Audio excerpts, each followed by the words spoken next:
Hey everybody, I'm Will Scott, the painter here at Graveyard Carz. I heard you guys are missing more episodes. What's up with that? We're on at the same time every week, same day. What are you doing, Will? I'm going home. What do you mean you're going home? No, we need you. You guys, Go. tune in. I'm out. Have a nice day. Good luck painting without me. Anyways, we're coming on next. Previously, Mark and the Ghouls revealed the 1970 Lemon Twist Roadrunner to its happy customers. This time, the Ghouls cracked down on John Buck's SEMA Challenger. And Mark and his cousin Dougie build out the engine for the super rare, one of 8 1971 Inviolate Plymouth Cuda. They're coming to get you, Barbara. The unburied dead are coming back to life. I'm Mark Warman, and together we bring dead muscle cars back to life, to exactly the way they were on the day they were born.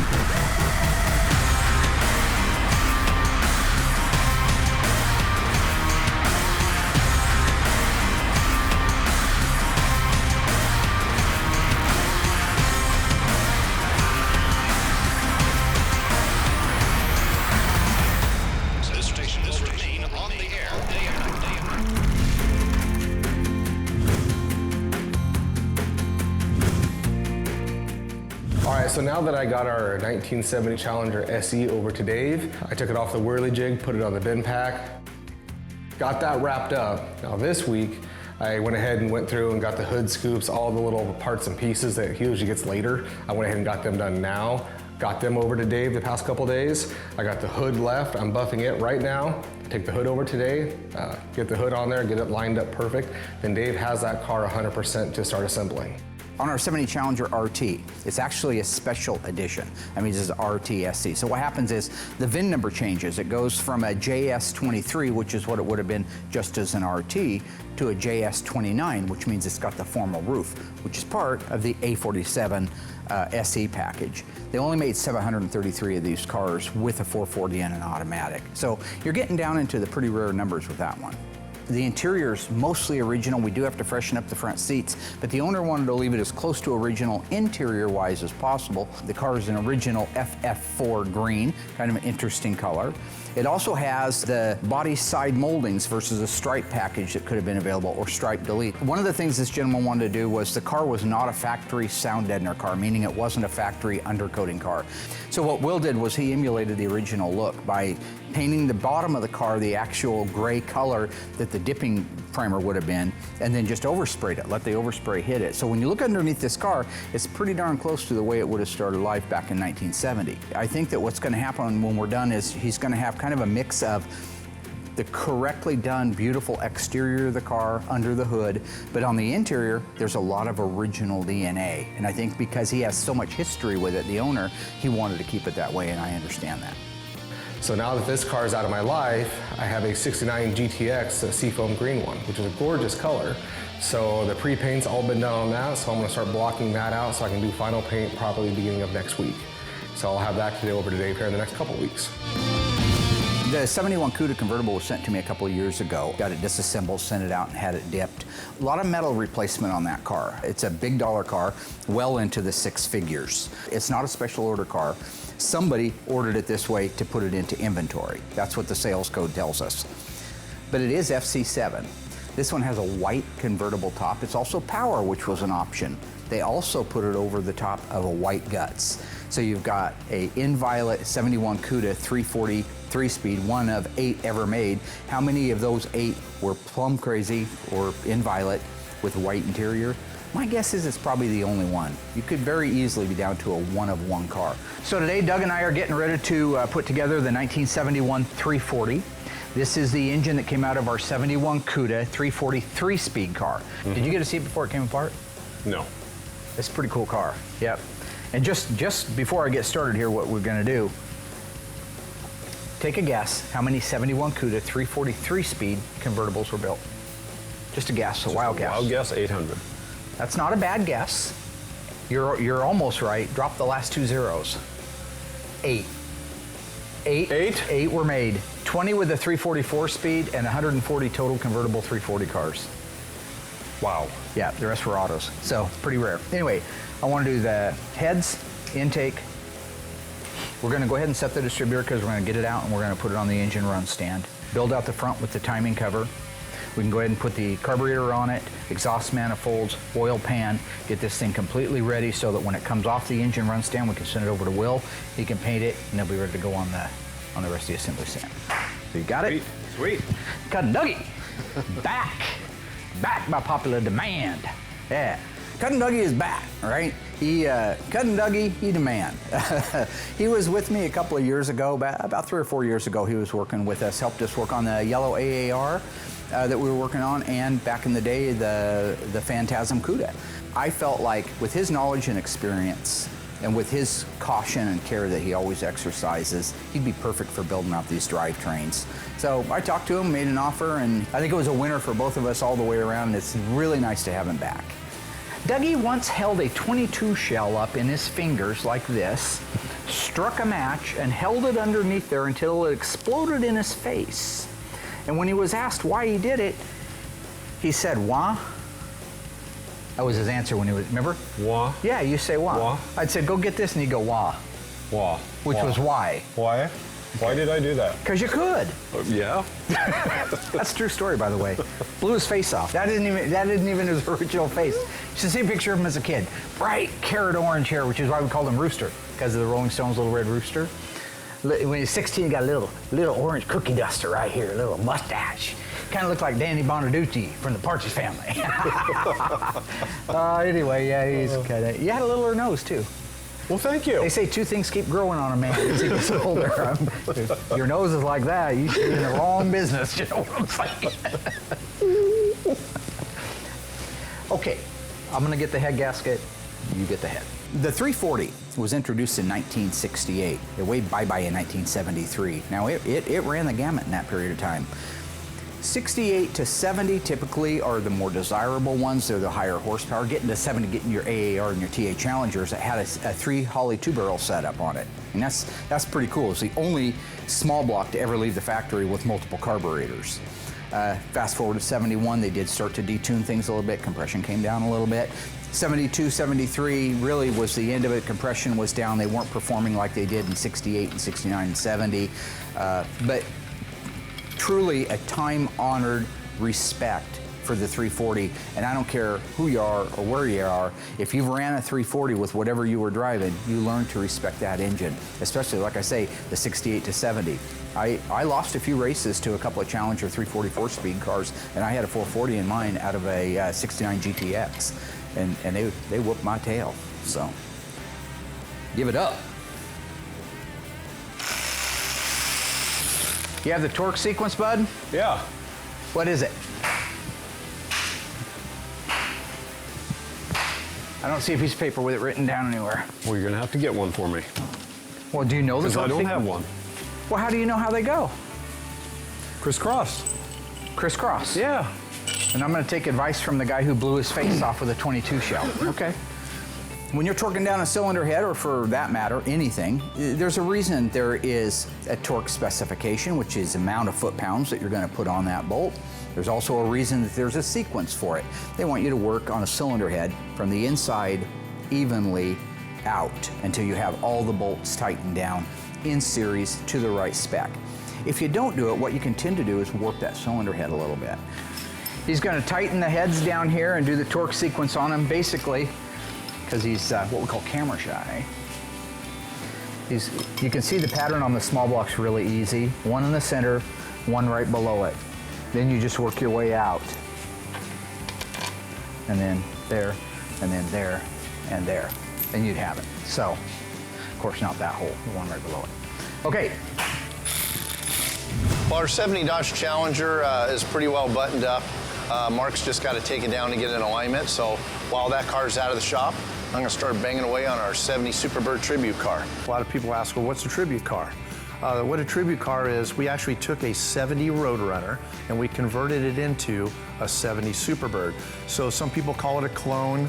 We like to call it a tribute. It sounds a little bit better. So we're actually paying tribute to an original 70 Superbird by converting the 70 Roadrunner into a Superbird. What I kind of did is I got a blanket in here, you know, just kind of protect the paint and protect me. But you can see the firewall's pretty bare on the inside. So I'm gonna work on getting my pedal assembly in there today and my firewall insulation, my underdash insulation, and then work on getting that heater box restored and put back in. But right now I'm just gonna start with these studs right here. These studs go and actually hold up your steering column, but I'm gonna end up be poking my arms and everything on them, and I need them off for when I put the dash in anyway. So I'm gonna get them off. And I'll take care of those and do the other one. Once I get my pedal assembly in there, I gotta figure out, make sure I got all my reinforcement brackets. I gotta get in my wiper arm assembly and all that too, so. So now I'm gonna go grab my pedal assembly. I'm gonna go ahead and get that put in first. That's that one that I converted over to a 4-speed.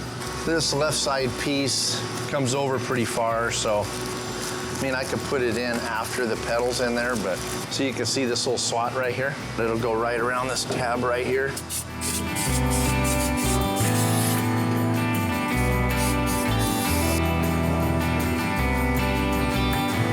I want to make sure I keep it somewhat straight here. And that's your underdash insulation. So I gotta get all this and hope it all bolts up right. That looks good. Stay tuned. Mark and Cousin Duct Tape build out the 340 engine. Will assists with metalwork. And Dave begins to wrap up our 1970 Plum Crazy Challenger.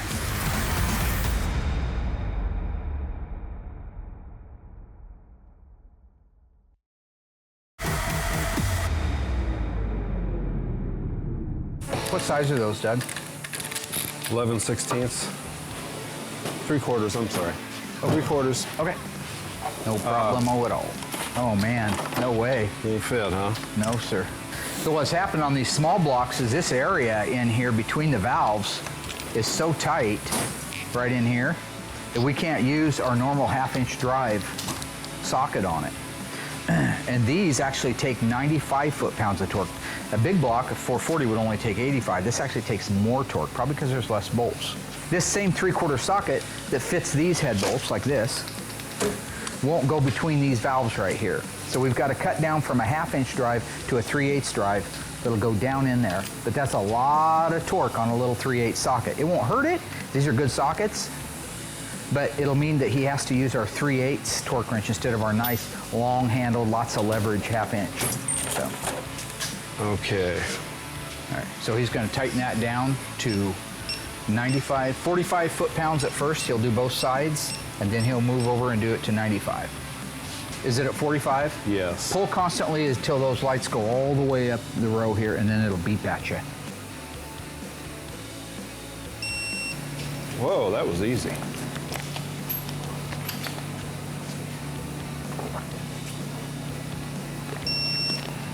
One of the things that's cool that I actually learned from Doug, we'll call him the Bullet Man, is he likes to tack his gaskets on to the part hours ahead of time. And so this thing isn't flopping around in the breeze moving, and that's one of the things that the sealer will allow it to do. So he gets this on the mated surface and it can't move now. It's all lined up perfectly. He's ready to put the bolts in, gonna be no problems at all. He's done that with everything. The timing cover, he's got the gasket on the timing cover ready to go on, so it's glued into place. It won't slip and slide around. Valve covers, same thing. Got all of his gaskets in place. They're glued in place with a sealer, so that won't come back off. He can put that down on there. We won't use a sealer on this side. We won't need it because it's going against a cast head, but that's a great idea, doing it that way. I actually just never thought of doing it.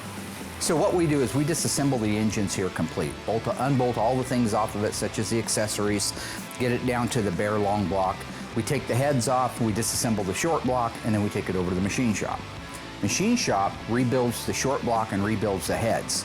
They actually assemble the short block for us. They assemble the heads, but they don't put them on.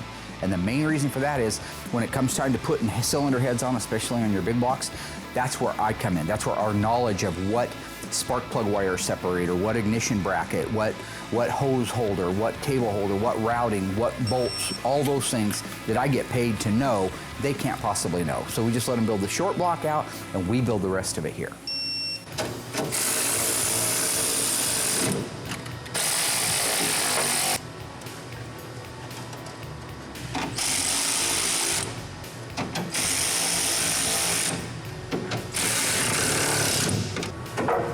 Okay, that's good there. And go out here and make sure it didn't do anything crazy out there in the firewall.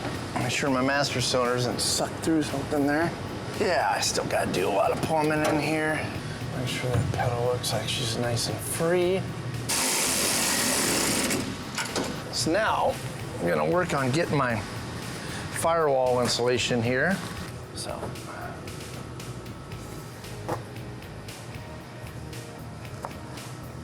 If you look over here, like up in here, you can see I do have the double hole up there alongside that. So I'm gonna take off this whole chunk here. And I'm also gonna poke out that hole there. So you can see how it accesses all my little holes and stuff in there. And there's little places for the heater box that'll get in the way, but the underdash insulation and the firewall insulation pad. What that does is it protects the firewall from the heater box. The heater box goes up against that. It's like a cushion in between the firewall and the heater box. So it protects the heater box, and it also insulates and sound deadens all the noise coming from the engine compartment into the cabin of the car.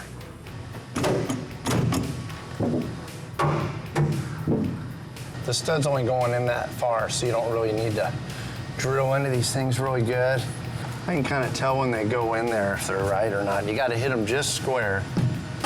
There you go, just like that. You can see they give you these here as a standard, replacement with the pad, and they'll work just fine. But this is the actual original OE, original equipment firewall nail that they use. So these are the ones we always use. All right, so there you go. Firewall pad, complete. Now I'm gonna do my shorty. It's got this relief cut out for your parking brake because it's gotta go right there. But if you look at this right here, this one's set up for an automatic. So if my 4-speed, remember that extra bracket I put in there? I gotta cut this dude out, like so. So that piece is gone, and now I'm good to get her in there around my 4-speed plate. I like it.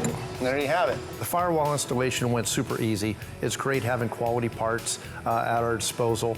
The firewall nails are actually all OE correct, so they go in so smoothly and they look period correct.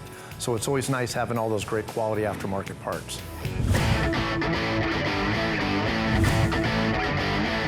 So I'm getting ready to hang the quarters on John Buck's SEMA car, and I'm gonna grab Will. He's a little bit of trouble sometimes, but when I really need him, he's good for a tight spot. Take the ass in. I'll hang the... Wow, what have you done? What are you doing? Do you know what you're doing today? Nope. Okay. I'm gonna hang up on the front first. I know, Tiger. Sweet hell.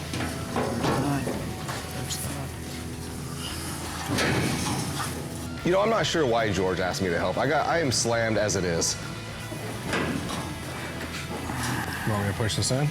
Yeah. So this goes inside of this? Yes. Well, yes. On my cart. Oh, there it is. With the way George keeps his work area and his toolbox, I only imagine what his house looks like. Very disorganized, George. Your what? No, not me. Your cart is very disorganized. Yes, it happens. Hey. Need one more? Yeah, one more. Very disorganized. Will, when you're bouncing from car to car... This is the only car you're on, Tiger. I think I can see 3 more in the shop. I can see 30 cars as I'm working on them. Focus. Hey, ghouls, I got a good true or false for you. All right. True or false, the 1968 to 1971 Dodge Super Bee was available with only one stripe, and that particular stripe was a bumblebee stripe. That answer is going to be coming up right after the break.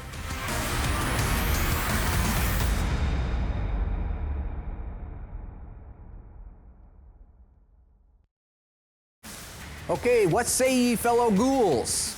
Was it true or was it false? If you guessed false, you were correct. 1968-1969 Super B was a Bumblebee style stripe. On the quarters, it sported the Bumblebee logo. In 1970, still had the Bumblebee logo on the quarter, but the stripe was a reverse C-shaped stripe. Odd looking thing. Actually looked like they stopped it at the quarters when they should have carried it into the doors. And then it was a longitudinal stripe in 1971, which also came with a blackout in the hood, and the Super B was now up in the middle of the hood. So there you go, there's your Super B trivia from the ice tray, the Iceman.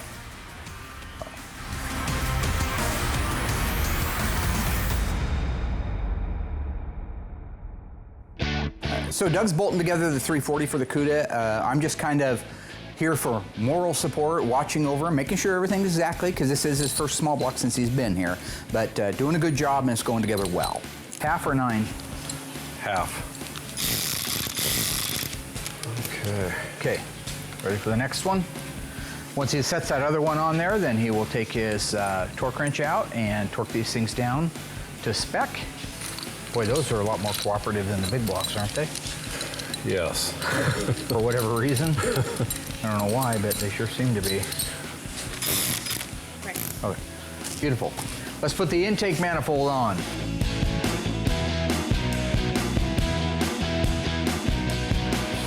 He once outran the cops on a Honda 750, you remember that? You want to talk about that? I think the statute of limitations has expired on that. That was the late 70s. I don't think anybody's looking for that Honda anymore. Beautiful, look at that. Beautiful. Oh, look at that. Starts right in there, nice. Old cousin Dougie doing it all. Dougie wasn't as sanitary as a kid when it came to mechanics. He did a lot of what we call butchering. Wait, I'll hold it just like this. You ready?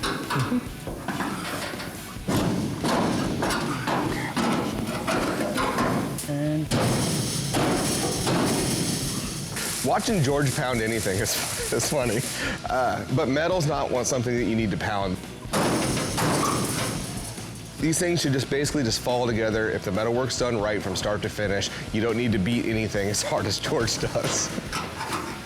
So sometimes when I go to fit the rear quarters, like on a Cuda for instance, I act like I'm hitting it hard with my fist, but honestly I'm not. Oh yeah, night and day difference. If you ever had to hang a quarter, it's tough. There's nothing easy about it because it's got to be on the money because it's a final product. Oh shoot, that would have sucked right in your face. Oh God, there we go. You're welcome. The car's coming together great. Quarter panel took a little bit of work, but George got those big curious muscles, got it popped right into place. Now it's time to clamp it down and start welding it up. Number 2 slipper. Hold on, let me get you another pair, buddy. Yeah, these pairs suck. Yeah. You were never a Boy Scout, were you? Coming up, Dave continues working on our 1970 Tribute Superbird, and Mark doesn't stop reminiscing about the golden years as they finish up the restoration on the super rare 1971 Inviolate Plymouth Cuda.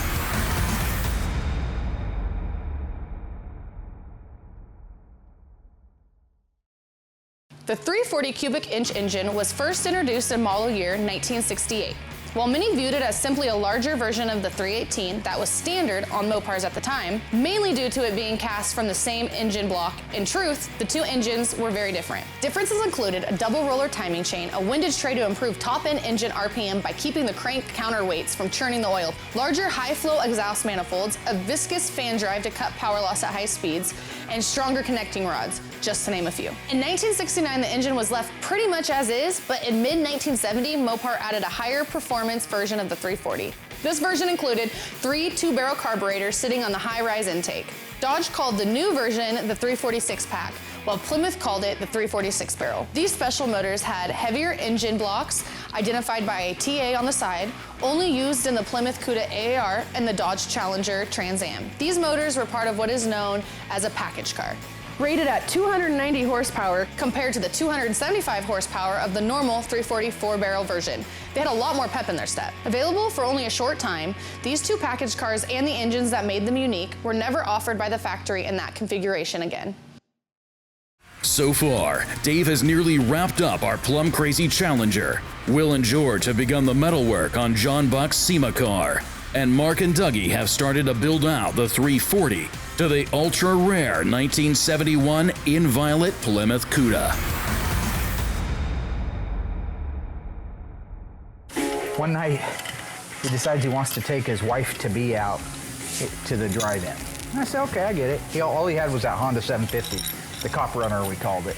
He wanted to borrow my Charger, my beautiful 1970 Dodge Charger. Innocent Dodge Charger. So I traded him the Honda 750 for the night, and he took my Dodge Charger and he took his girlfriend out. I assume they had a great time because my car was trashed when they brought it back. Candy and wrappers all over the damn place. It just looked like a non-stop party, out of gas. I got his Honda that night, so I take his Honda. I go, that's cool, man. I'm gonna go out and check out the chick scene on Main Street. So I hops on the Honda 750, and I'm honking along. It's a fast bike. Had a Kirker 4-in-1 header. It was a fast bike. I'm cruising about 36th Street, and there's some chicks, some honeys, some babes, some squeezes. You know what I'm talking about? Some mamas on the corner over there, and they're like, ooh, here comes Warman, he's the best, you know, and they're screaming, frozen the panties and everything, right?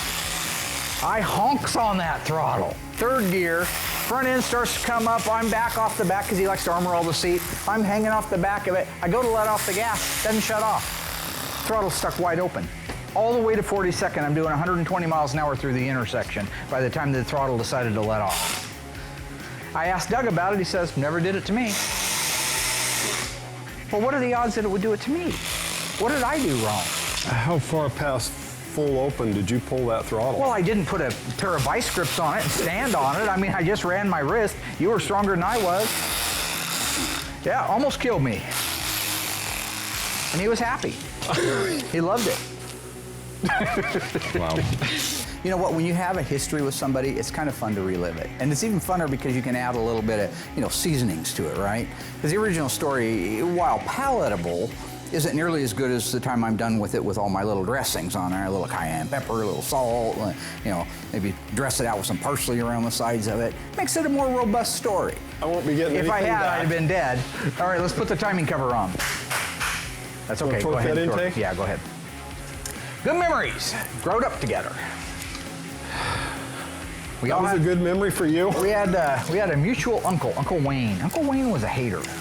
I don't think a hater is somebody who shares their opinion and is genuinely trying to maybe help you do a better job on something. Uncle Wayne was one of the original haters, long before all this hating stuff nowadays. He was one of the original haters. I think that a true hater is that the person they're hating on couldn't do anything right. Everything they do is wrong just for the spirit of it being wrong, because they're a miserable human being and they like to make other people miserable. That's a true spirit of a hater. He'd hate on a guy till he's all played out. Hate on everybody, hate on his kids, hate on the guy at the store, hate on everybody. We're in a no-hate zone here. Hater, just a hater. Wayne had a 1974 AMC Matador that he thought was the fastest car in the world. Everything else was junk by comparison. My Charger, his Barracuda, all junk compared to that Matador. Yeah, called us bad names. Bad names. But he loved us, I think. Look at that, Will. Plenty of room to go backwards if we want. Our reveal is good. That's nice and tight. So it was a real big challenge getting the fender to line up with the door, but I finally got it. I mean, we only got 3 months left, so it's just in the nick of time. That's good because it was tight up here. Yep. So we can move that door backwards. back a little bit. There's that. Cool. Thank you, Will. I'm glad we got the fender all aligned. Looks great, but now we just got to keep chasing. You know, door, go to the other side. You know, it's a pretty big job. But next time, because it does take so long, I hope he just grabs Adam because he just kind of stood around and watched us the whole time. So what was the very first year that the hood blackout treatment, the V21 it came to be known as, was available on the Mopar muscle cars? Was it the Dodge Super B in 1969, the Barracuda in 1967, or the Roadrunner GTX in 1968? The answer is coming up after the break.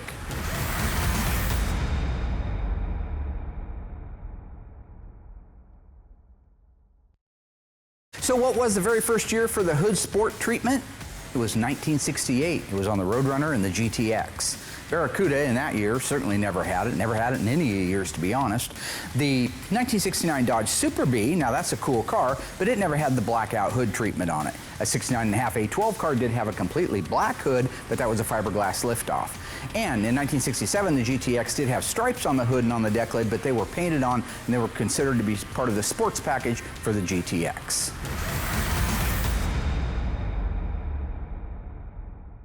The timing cover he's putting on right now goes on first and then the water pump over the top of that. Okay. Probably figured that out earlier on. Seems like it's going, huh? Yeah. Turn it out and redo it? Nope, just go ahead.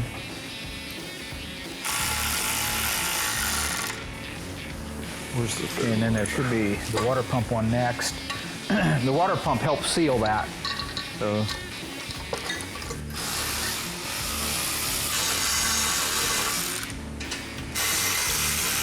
Okay, go ahead and put your dope on that.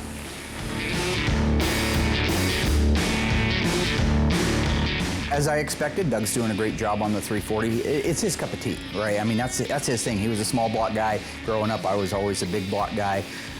It's fun to reminisce about those days too. It's kind of funny, almost like we've come full circle and we're back all working on Mopars like we were as kids, except now we get paid to.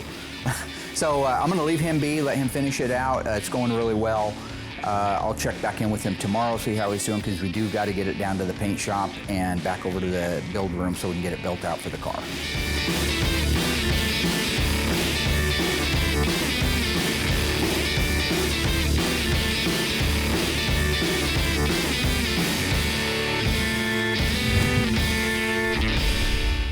I'm working on our 70 Superbird Tribute car, getting ready to put the side markers in. Side markers are very unique on this car, being that it has a 70 Coronet side marker on the front and a 70 Roadrunner side marker on the rear of the car. So it just seems like a really small component, but once you put it on the car, it really makes the car pop. And here's our bezels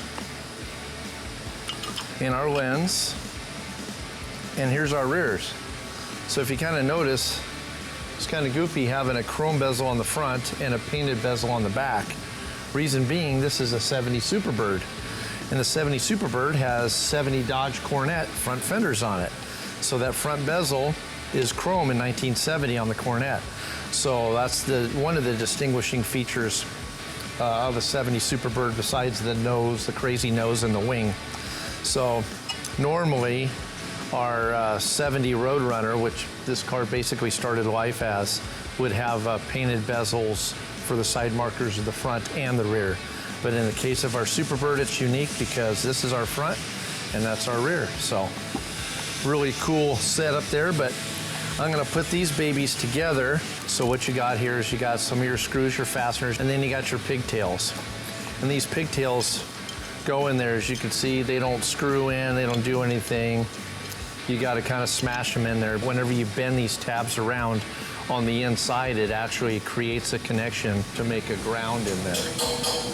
I'm sure when they did it from the company that did the lights back in the day, they just got a deal. They put it in there and go and press it right down. But I don't have that. Yep, you can see where I bent all those little tabs all the way around in that. And they're hammered down onto that edge. So that's gonna do two things. It's gonna, one, hold the socket in there, and two, it's gonna create that ground that we need to make this light function. So we got our other one here done. I just put my gasket in. Now I'm gonna go ahead and put my light bulb in. Make sure she's in there good. You got some dielectric grease in there. Keep it from corroding, so it'll last a long time. Those two there will be for our rear ones, and they'll actually go in our harness, so we won't have the pigtails. They'll go in the harness and they'll snap right into the back of that dude right here. So when it comes to doing side markers and emblems and trim and whatnot on the car, anything that goes on a painted surface is always a little bit stressful, because you never know if something's gonna slip while you're installing it and chip the paint. So you just gotta be extra careful, make sure all your gaskets are in place and it's all put on properly. top. Throw that baby on there, make sure my tabs are lined up good, and bammo. So I got my backing plate there, my keeper. I can get my light in there, just like so. Cap nuts in there. This dude goes through the hole there in that. So I try to leave these a little loose because you can kind of play around with these and get them centered in the hole there. That looks actually really good. All right, and then that baby looks nice. And then what I gotta do is plug in my connection here, but I want to put a little dielectric grease on that. And I'll take that dude just like that. Put those together like so. Bammo, there you have it. So there we have our 1970 Superbird, which is also a 1970 Dodge Coronet front fender side marker light. And as you can look straight across over there, there's our 1970 Roadrunner.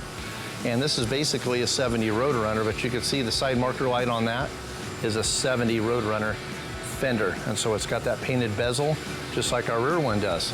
But since we're using a 70 Coronet front fender on a 70 Superbird, it gets that 70 Dodge Coronet side marker light, which has the chrome bezel.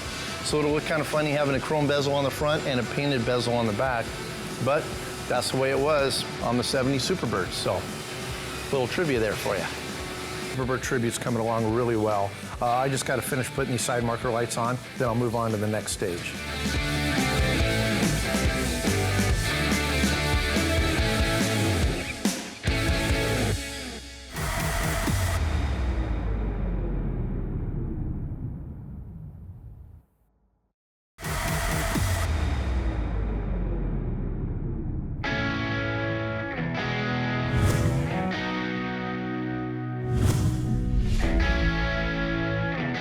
Right now, I'm just basically checking in with Doug to see how he's doing on the 340. So this is that little 71 340 he's been working on, his cup of tea, right? So I just want to check in and see if he has any questions on it, if there's anything I can do to help him, but I would imagine he's moving pretty well on it now. Rooster! They call it the little red rooster. That's what Mickey Jagger called him. Word rooster. This little motor we built back exactly the way it was from the factory. It's a stock replacement piston. We did go a little bit larger on the camshaft, but everything else for the most part is exactly the way it's supposed to be, like the way it left the factory. In this particular case, it's because you've got a car that was one of only 8 made. If you break down how many 340 3-speed manual transmission, which by the way was the standard, that was standard. So if you walked in and you said, I want a 1971 Cuda 340 and I need the cheapest one on the planet, this one I don't think was, but if you said that, you would end up with the manual transmission. That manual transmission today, while real nerdy back in the day and a poor man's Cuda, is a very rare car, one of only 8. 8 total in the world ever made 340 with 3-speed. They didn't build many 71 340 Cuda convertibles, period. If you go into the 4-speed, if you did have a little extra change and you went in and you said, I want the 4-speed, they made 30 of those. And maybe you said, well, I want the automatic because I like a little girly shifter down there, whatever it is, I like 4-speeds. They made 102 of those. So you're talking about a very, very rare car. I mean, think about how many states were in the Union in 1971. I mean, not every dealership even got one of these cars. So it's pretty rare, pretty unique car. Hey, look at you rocking out. Oh, that looks really good. So what do you have left? You got? I just need to put the belts and power steering return line on, and I'm waiting for a carburetor. You got an upper radiator? Yeah, I don't have this yet. I got to get hold of Scott Smith. He was looking for me one. It's a thermoquad. And you need the engine wiring harness because I don't think I did get that yet. No. And you got the shifter back? Look at that. Got a shifter. That's cute. Isn't it? That's an adorable little setup, little 3-speed. I love it. That means it's only got 2 shift rods. Uh-huh. Oh, that's awesome. Look at that little shifter. Look at that little shifter. Look at the little shifter. Looks like a pool ball. That's just cute as can be. Look at that. I like it. Look at that little shifter. That little 3-speed shifter. Got a little ship ball go on top of it. A little ship ball go on it. Yeah. Put a little ship ball. Looks like an 8-ball, doesn't it? You gotta put an 8-ball on it. It's gonna be cute. I gots to do it. I gots to do it. You gonna assemble that for me? Oh, this is the original ball. Look at that. Apparently nobody's reproducing it. We should take some have Will buff this.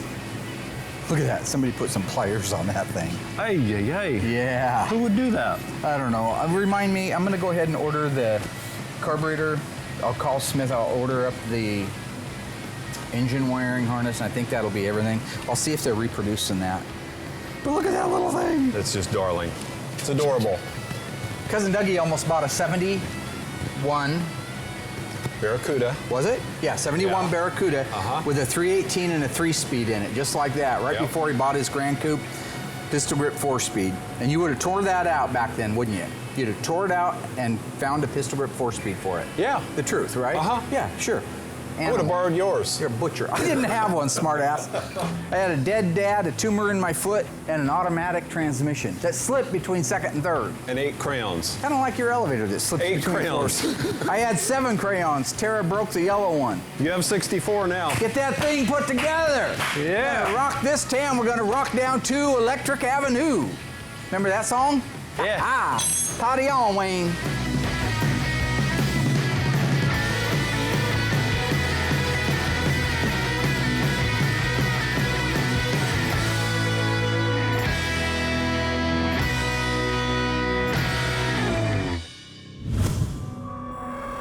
So things are cooking along at Graveyard Carz, huh? Yes, they are. Little Christmas celebration. That's what that's about. She got all painted up. You're supposed to be like an evil elf or something for Santa. I'm like kind of like a dead elf. The graveyard's kind of taking me over, but then you got the candy canes for Christmas, you know? Yeah, I don't know. You notice no makeup here, not needed, kind of But natural. you do need it. I don't. Maybe she starts tanning again. Point being, we're doing great and having a lot of fun at Graveyard Carz. Now, Willie, young Willie Wonka, finished the paintwork on our 1970 Challenger RT SE 440 in FF4 green.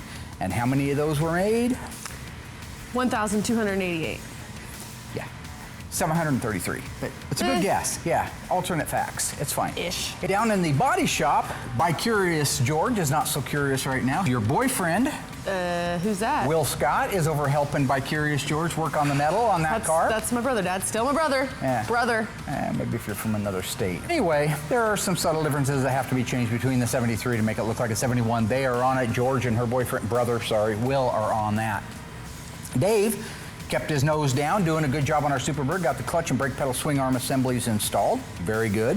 He also has the Firewall Installation installed on the car and the very unique to the Superbird side markers. Got duct tape, been working on the 340 for the 1971 Cuda 343 speed FC7 white interior power top. How many were made?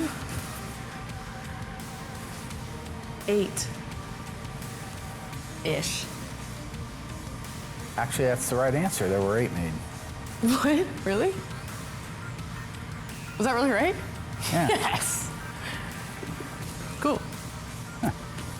The Victims Challenger, your old friend, is Not a all friend of finished mine. and is going to be unveiled at the Chinook Winds Car Show. That's gonna be coming cool. up That's gonna be because you cool. get to get drunk. Oh, no, you're mistaking me for Will. That's Will. It's going to be the best. Gonna get so drunk. I ain't going to have a solid stool for a week. Oh my gosh. Anyway, thanks for watching. See you guys next week. Nice face, nice Thank you. hair, nice makeup. Yeah. I hate him. Word. Okay. And I can't do any of my gestures, I've been told, so we're just going to cut on that. I don't know if you guys were still. Conducting!